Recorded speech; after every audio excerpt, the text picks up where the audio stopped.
Hello, I'm Amelia Freebie, and this is my tiny tarot practice, where I share my journeys through the tarot, starting with each suit of the minor arcana. Today's card is the Ace of Swords.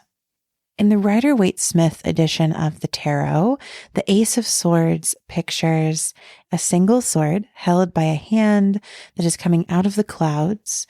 The sword is pointed straight up, directly at the sky, and it is piercing a crown that is covered in vines.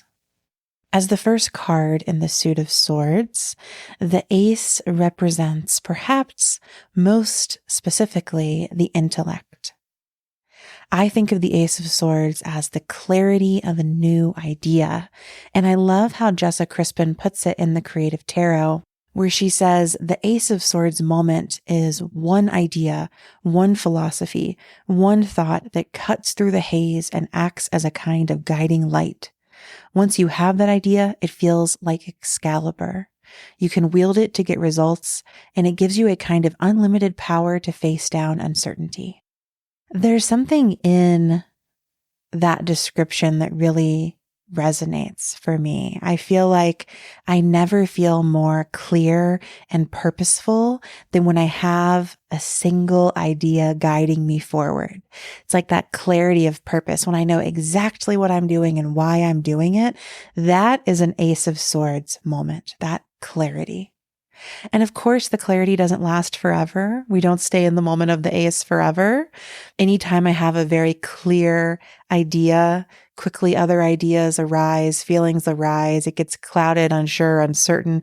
I lose my path. But I love this moment of the Ace of Swords, that clarity, that Excalibur moment. How powerful.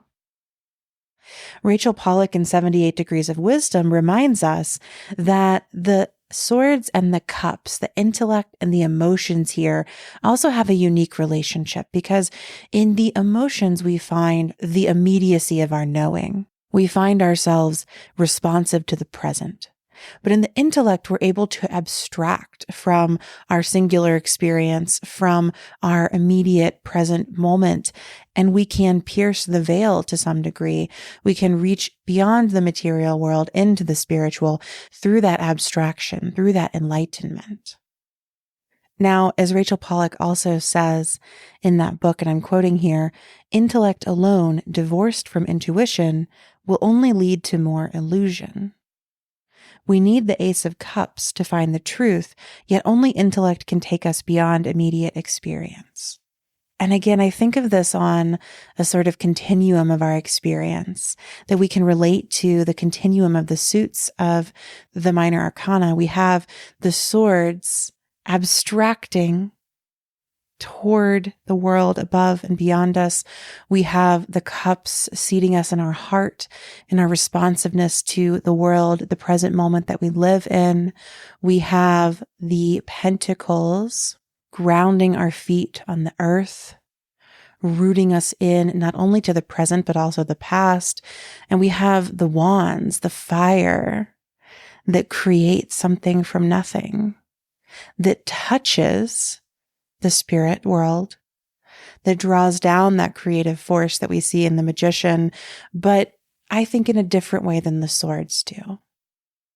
With the wands, we have a sort of alchemical creation, merging that which is beyond and that which is present. But with the swords, we have this sort of reach toward clarity of the intellect that is an act of abstraction, not an act of alchemy. So again, with the Ace of Swords, I think we find the clarity of a new idea. It often to me feels like a strike of lightning, different than the spark of flame that we find with the Ace of Wands, but similar to it. Different, but not dissimilar. As I've shared in every other episode about an ace, I also think of the aces as being a seed for the suit. So it contains the very first moment of the suit, but also the suit in its entirety. The way that a seed is what comes before the plant and yet holds the entire life cycle of the plant that will grow from it. And so with the Ace of Swords, we have this first moment of the clarity of a new idea. We have the moment of the lightning strike. But within that, we also will see that we have a whole journey of the development of the intellect, the way that it both frees and binds us through logic, through rational thought, through thinking itself. That's the journey that will be going on as we step toward the 2, the 3, the 4, and beyond of swords. Thank you so much for joining me for this episode of my tiny tarot practice.